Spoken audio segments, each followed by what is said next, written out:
Hi, welcome back. Today's video won't actually be a turning video. It will be a tips, techniques, tools video. What I want to show you is how I decide how thick the bowl's base is, how much distance between the bottom of the bowl and the end of the chuck. That is how deep I will go before I start hitting metal of the chuck, which is not a good thing. So it's a bowl depth gauge, a bowl thickness gauge, bottom bowl thickness gauge, whatever you want to call it. Now, what I have is a two-piece setup that's not adjustable, not really. It consists of this piece and this piece. So this, I guess this is a gauge block and this is the gauge. So what I have here is a block of wood with a little indexer on it so it stays in the ways, and it slides all the way up against my headstock. And then to use the bowl gauge, you slide this up. It also has little blocks to keep it lined up in the ways. And you slide it up until the end of that dowel rod touches the bottom of your bowl. And if you can see right here, there's a gap. That gap represents how much wood is between the tip of that dowel rod and the tip of the metal of your jaws. And if you set it up right,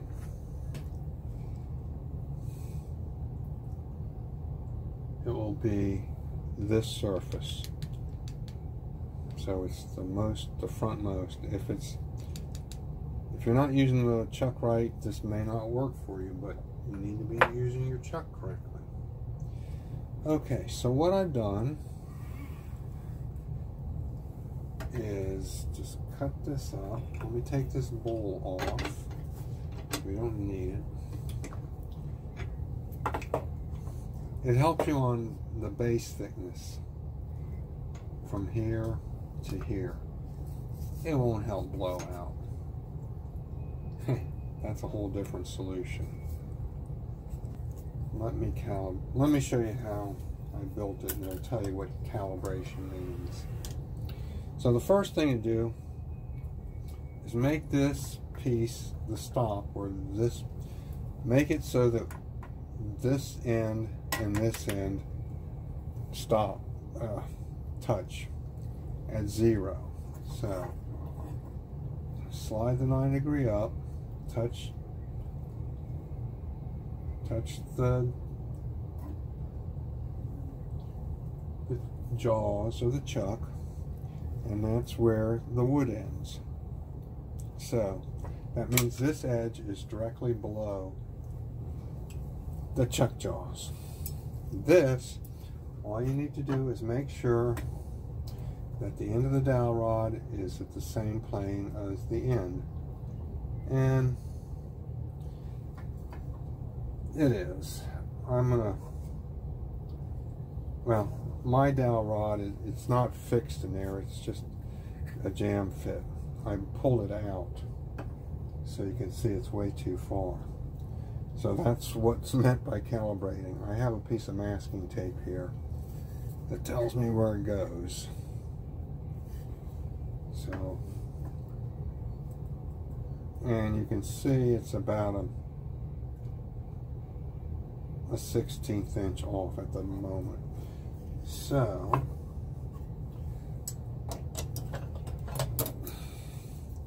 back to the plastic. So when you do a bowl, until it hits the plastic, and there's that 1/16 of an inch.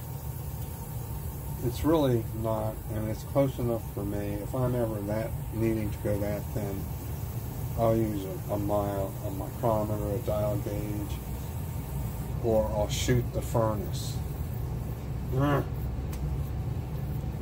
It's the air conditioner. So that's basically it. That's how you use it. So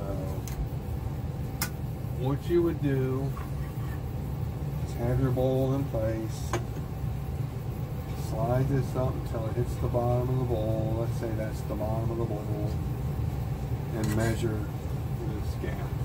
Eyeball the gap, measure it. I usually just eyeball it. That says it's 3.5, so that means this spool top is 3.5 inches tall. Okay, so I won't tell you how to cut a piece of wood and how to glue this on and this and that, but that's basically it. It'll work for, oh, I forgot to say, this is built specifically for my Nova G3 chuck with the standard 50mm jaws. I've decided to hard cut it, hard coat it, not make it adjustable, because I am famous for forgetting to reset it. If I had a multiple use thing, I'd end up having the wrong calibration for the jaws. So you can see these are the 50mm jaws, and these are the 100mm jaws. They happen to be the same height. I don't know if you can tell. They're the same height. So this block at 0 fits either these jaws or these jaws. Obviously, if you have different jaws, like these pin jaws, it's a different setup. I mean, you have to make some allowances. That's why I didn't fix this down. I think that's what this tape was all about. I used it for some other jaws. And then I have these. These are, I think these jaws are 75mm tall. They're yet again a different size. So if I was to do it 1 per 1, I'd have four blocks for these. I don't know. And it'll work on anything. I mean, geez. You can mount up your faceplate, put a screw in, calibrate it for where the tip of the screw is, and now you know where your chisel will start hitting your screws, if you want to go that route. Yeah. Anyway, this has come in really handy.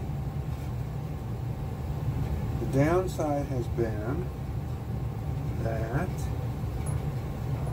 you can see you're going to have to move your banjo out of the way, back that way, and if you have a tailstock in place, you're going to have to make sure it clears the tailstock. That's it. That's all I got for you today. Thanks for watching. Goodbye.